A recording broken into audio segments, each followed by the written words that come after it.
a little game we're going to call underrated, overrated, properly rated. We're going to do cocktail bars in Saigon. You don't have to make it fancy and pretentious. Sometimes you just need to do the classics well. I'll tell bartenders when I hire them that we focus on efficiency, quality, and getting the cocktail out to the guests versus Flair or any of that stuff. There is unfortunately also this rash of really bad, pretentious, overpriced cocktail bars that are like kind of riding the wave that other people are doing well. They're just like, oh, well, if we made it more wanky, then it'll be better, right?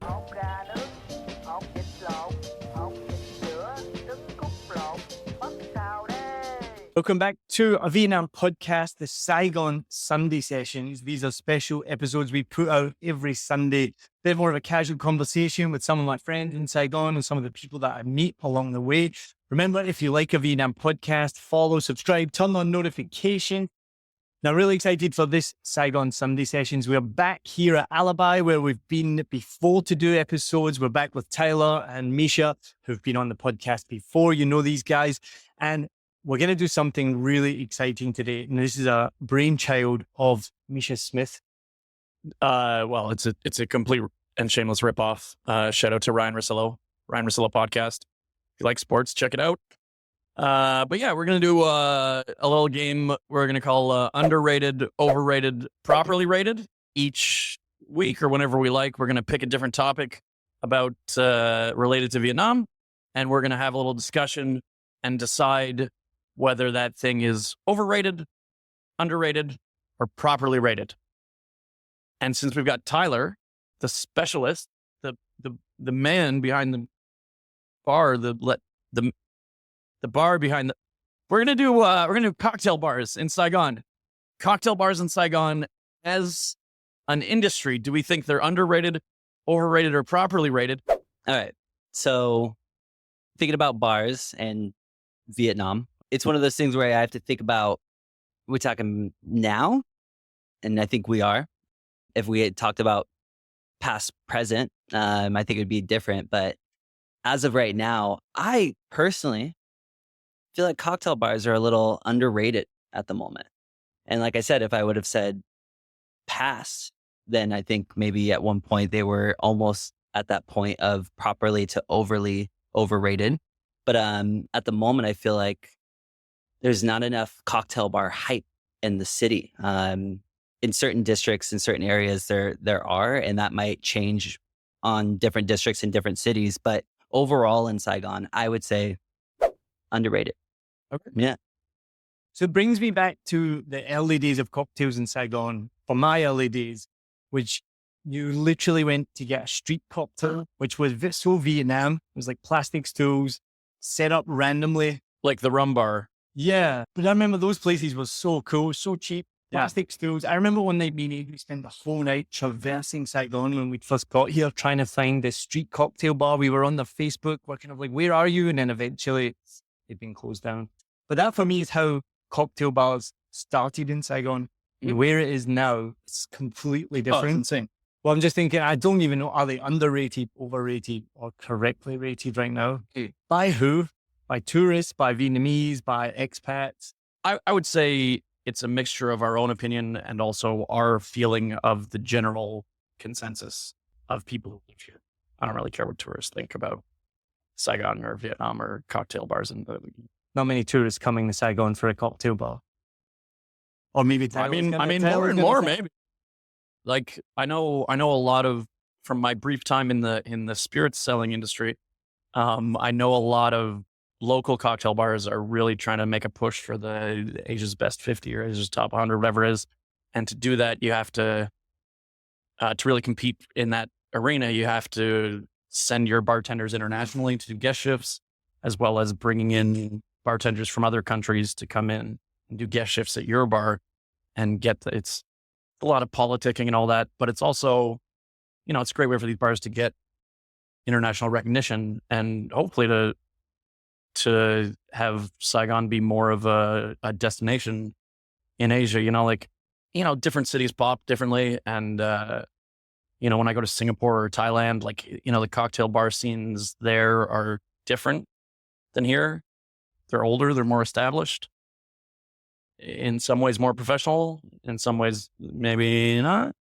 But it's just different. So I think my point was that seeing Saigon and Hanoi cocktail bars getting that kind of international recognition is a good way to increase tourism from countries around here.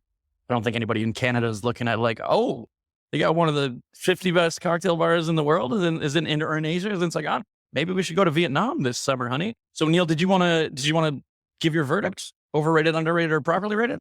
Or do you want me to go first? I can go first because I guess I jumped in after Tyler. I would say properly rated, and it's difficult for me to rate them, but where they are now, they're so good. Like, we obviously have talked a lot about cocktail bars. We've got a Layla 86 proof here at Alibi, Mammy. And I think I'm not the best judge of cocktails because it's not my career, but I mean, they make very good drinks. Yeah, and just to make sure we're not leaving it at, like, shout out to Hanoi as well. I've got a bit of a love-hate relationship with Hanoi, as my friends can attest. But the quality of the cocktail bar scene, like the bespoke cocktail bar scene up there, is tremendous. It's really flourished at kind of the same rate as it has down here, as opposed to most other things in Hanoi kind of lag behind Saigon. I think they're doing a good job of keeping pace. Places like the Halflington, Leo's cocktails. Leo's, we had some classic cocktails at Leo's that were just so good. One of the things I did want to say, though, in addition to all the great ones, there is unfortunately also this rash of like really bad, pretentious, overpriced cocktail bars that are like kind of riding the wave that other people are doing well. They're just like, oh, well, if we made it more wanky, then it'll be better, right? We were at a cocktail event last time I was up in Hanoi with the mood therapist. Shout out to Richard McDonough. And it just wasn't, the drinks weren't very good. And we went to Leo's after, which is one of our favorite cocktail bars in Hanoi.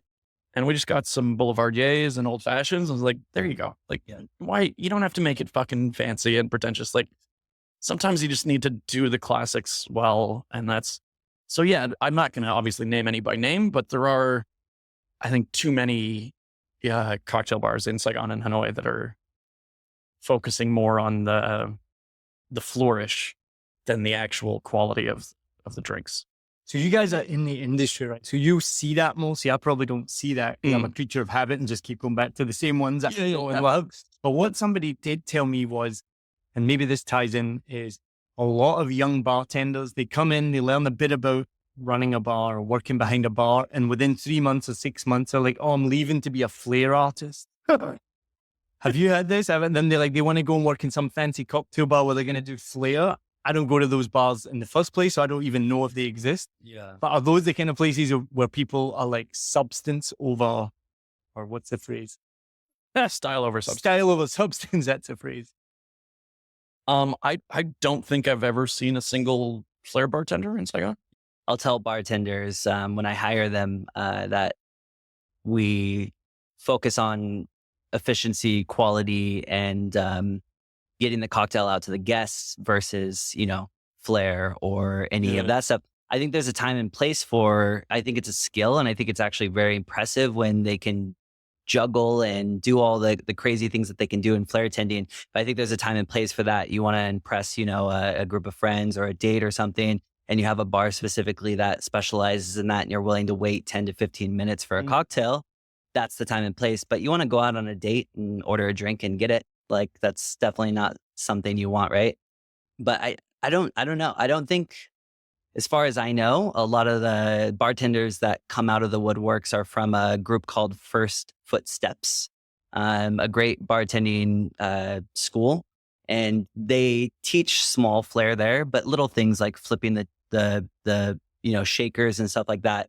Nothing crazy, but some of them find passion in that, so they go on to do that. But those are, people that get hired for events and things like that, for corporate like parties. So I don't think that's a huge thing. But I did want to go back. You guys were talking about the top 100, top 50 bars, things like that. I think that's a reason, again, I said underrated, because I'm thinking about local perspective and the amount of locals who go out to drink at bars, right? And we actually get a lot of tourists. A lot of people search bar when they're on, their vacation traveling through Vietnam. But the amount of locals that like go out to drink at cocktail bars is actually a lot less than it was before. And I feel like they do want that plastic stool, like sit on the street style of like drinking with their friends and stuff. So another reason I said underrated was just because Vietnam doesn't really have that yet, that, more than 3 or 4 bars in the top 50. I think if we had it, like Hong Kong has like fucking 60, 70, like 70 out of 50. something. They have top 500, top 100, but they have a lot of recognized restaurants and bars there. And Vietnam just hasn't had that yet, but it's starting to. It's starting to like slowly go up. And I think at that point, when we start to have that, I would say I would put the gauge up a little bit more to properly. What were we doing again? Fucking Underrated, overrated, properly rated. Yeah. So that was another reason I said that.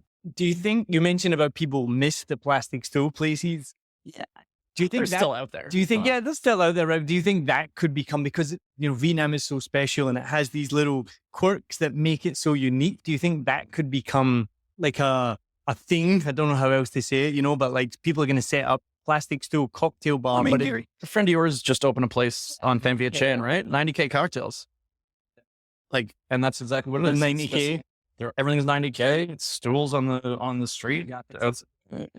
I remember when my aunt visited a couple of years ago. It's cyclical, man. Everything that goes away comes back eventually. But we went to Des Stagiaires, in Taudi, and really nice French bar, rooftop, one of the best views in the city. And we had some nice drinks there, and they're appropriately priced. They're not cheap. And then we came outside Des Stags, and I don't know if it's, we call it Des Stags. Des Stags. We came outside of there, and there's a little plastic stool cocktail bar. I'm not sure if it's still there. I think it is. And we were like, right, this is why Vietnam, Saigon is amazing. We've just been up on this amazing rooftop. Drinks are relatively priced, as I said. Then you come down and it's like, let's get a cheap ass cocktail that is delicious. Then we got a mojito, and we'll get some bok chin from here. And we're going to eat some street food. So this theme seems to come up every time I'm on your podcast, that the old and the new of Saigon, like bumping up against each other. And that's what makes Saigon amazing. Yeah, that's one of the reasons I love the city so much. Yeah. So I didn't weigh in yet. And I came in with an open mind. I hadn't decided, because for some of the reasons I mentioned, like some of the bad places, you could argue that it's overrated. You could just say, oh, well, like people like it, so it's properly rated. I think Tyler's convinced me it's underrated. The quality, both the high end quality of the top bars in Vietnam, and then also the depth, like the variety of places you can get. Yeah. I think and again, having traveled to other countries for, spirits conventions and these cocktail festivals, like I think Saigon's underrated. I think, not Saigon, but I think Vietnam is underrated for the quality and quantity of high-end cocktail bars. I think I've changed my mind. I think I would agree underrated, because as we're talking, I'm going through my head.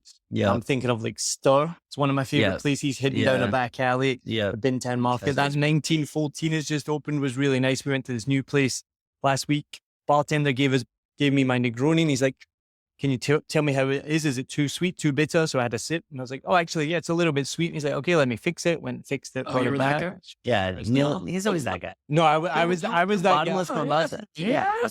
No, I was that guy that was like, can you turn the music down? Yeah.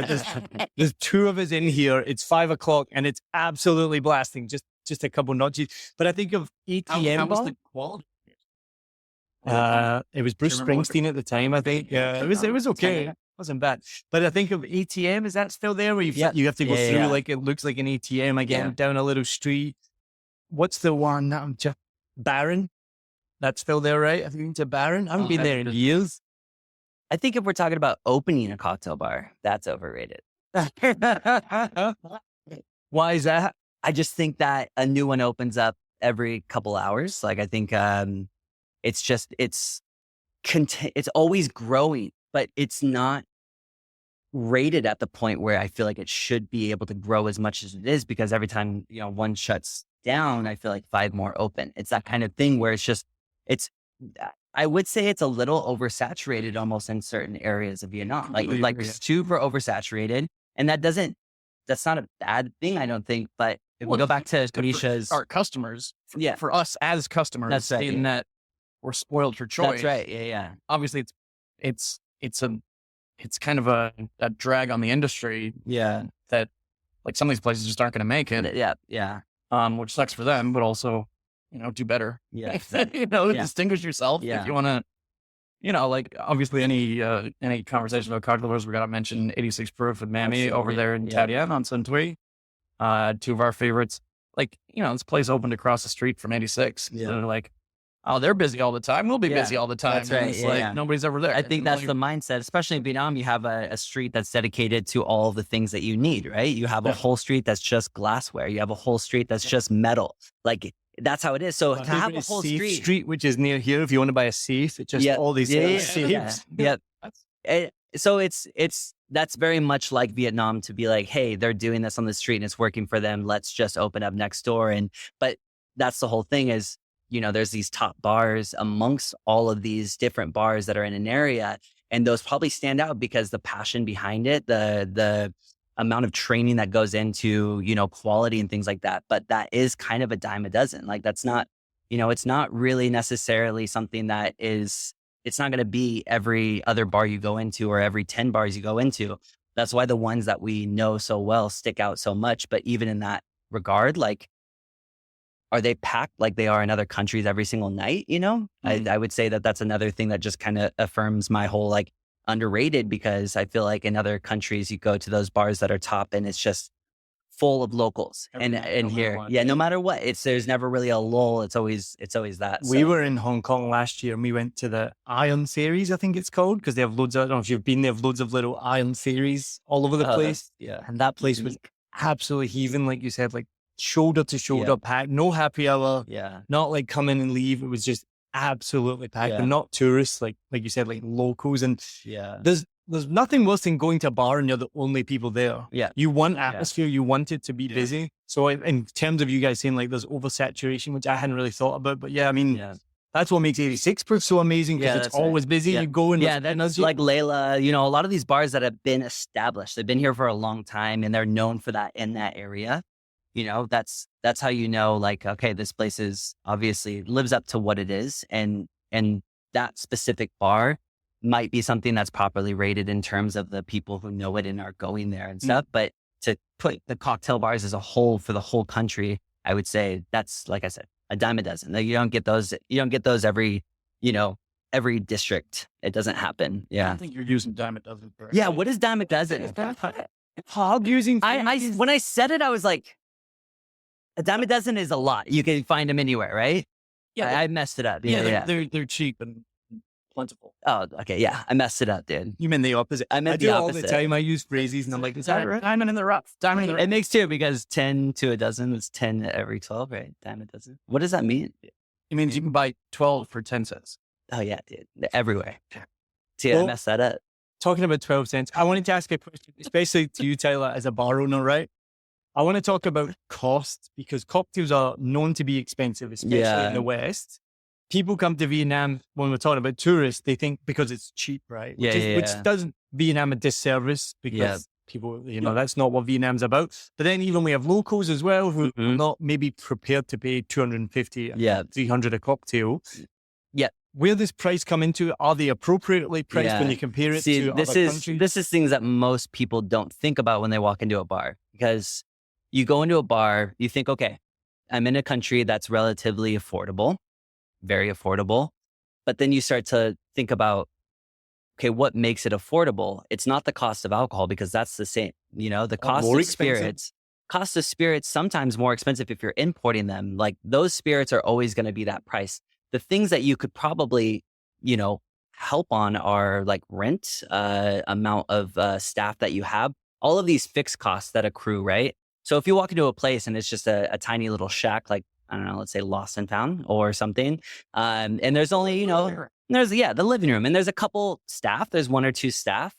Then you start to think, okay, well, these prices make sense, because it's not, $400K. It's not the same as the US, where it's $15 a cocktail or $20 a cocktail. That's when my head where it starts to get a little obnoxious. But if I'm going to a cocktail bar that's a mansion and there's 20 staff working, then in my head, I'm like, okay, they need to price it at that. This is what they decided to do, and people will go for it for the atmosphere, right? So sometimes I can kind of call like BS on a price of something when I see that they're using, Jim Beam for an old fashioned and a sugar cube. Like That's funny those you things. say that. We were with somebody the other night and he was really upset about the price of the whiskey sour, I think, because it was Jim Beam, I think. Yeah. Something like that. He's like, that they should not be Yeah. 220K or whatever it was if it's Jim Beam. So we're all agreed on cocktail bars. the same, yeah. Underrated. I think underrated, yeah. Yeah. All right. Oh, well, that's our first Neil with the episode. flop. That's our first episode of Underrated, Overrated, Properly Rated. We're going to be doing more of these. Thanks, Misha, for the idea. I love it. Wait, do me. Underrated, overrated, or properly rated? Tyler? Yeah. Fucking underrated. Fucking underrated. Well, I would think overrated, but I don't want to say it. Good thing you're here, dude. Good thing Misha's here. Thank you for tuning in. Remember, follow us, subscribe, do all that good stuff. Smash all the Vietnam buttons. Podcast, smash all the buttons and go to patreon.com/A Vietnam Podcast and join us on Patreon and become a upside. Cheers.